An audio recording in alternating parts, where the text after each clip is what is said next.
LiberalViewer presents.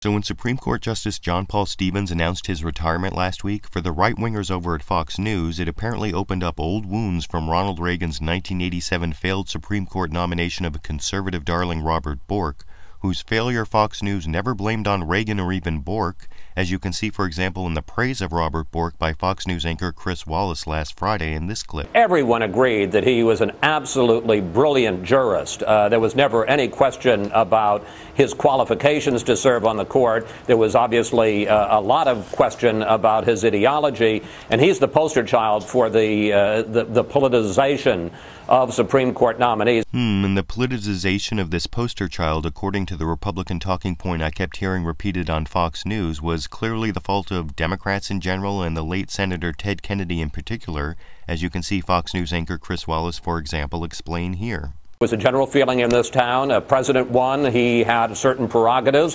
One of them was to name his Supreme Court nominees, and they were confirmed generally, but that sure didn't go for him in 1986 when Ronald Reagan named him and Teddy Kennedy went to the floor of the Senate and excoriated him, and many think in a very unfair way, the very day within hours of his selection, and that really has started a whole different process now in terms of these nominees. And this Republican compulsion to blame Ted Kennedy and the Democrats for starting the politicization of the Supreme Court because of their reaction to the nomination of Robert Bork is so strong, it even surfaced in that awful display I showed in my video last August about Karl Rove trashing Ted Kennedy during Fox News coverage of Kennedy's funeral that included this clip.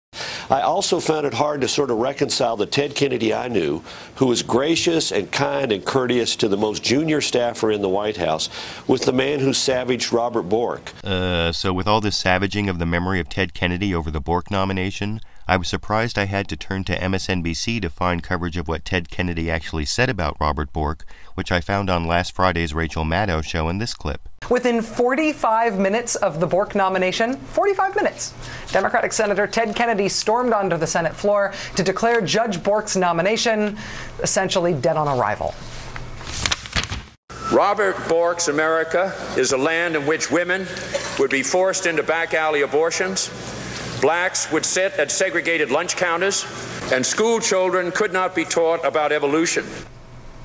So Senator Kennedy was attacking the extreme judicial philosophy of then-Judge Robert Bork, and the fairness of that attack is well documented, among other places, in a law review article written in 1987 by Professor Stephen Gillers titled The Compelling Case Against Robert H. Bork, which gives plenty of details backing up Ted Kennedy's assertions, but again, I never heard any of those facts over in the supposed straight news coverage on Fox News, but again, I had to turn to the opinion programming on MSNBC to hear. Mr. Bork was, in fact, one of the most radical jurists ever proposed in modern times for any judgeship, let alone for the Supreme Court.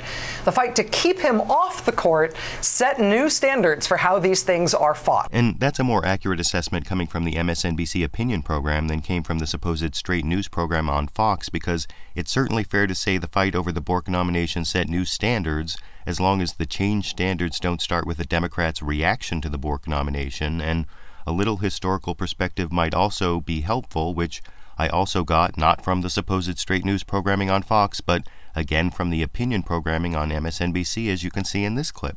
It wasn't always this way. Nominees weren't even always required to publicly testify on their own behalf. The first one to do so was Harlan Fiske Stone. He was nominated by Calvin Coolidge in 1925. It wasn't until the 50s that nominees regularly began testifying publicly like they do now. And it wasn't until the 80s and the advent of nationally televised multi-day hearings that things really got rolling in terms of the political drama. And blaming the political drama on the advent of televised hearings is certainly more legitimate than blaming the Democrats' reaction to the Bork nomination, though even that analysis leaves out the way Republicans have politicized the Supreme Court over the issue of a woman's right to make choices about abortion, which wasn't immediately political because, after all, when Republican President Gerald Ford nominated Justice John Paul Stevens just 2 years after the Supreme Court's decision in Roe v. Wade, Democrats didn't even raise the topic of abortion in his confirmation hearings, but when Republicans like Ronald Reagan began looking for conservative Christian votes by campaigning on taking away a woman's right to choose through Supreme Court nominees like Robert Bork,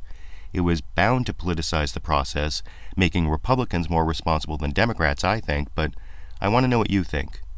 Who or what is most to blame for the increasing politicization of the U.S. Supreme Court nominating process? And given the way the standards have been evolving over time, should Supreme Court nominees be judged only on their qualifications, or should questions about ideology also be part of the confirmation process?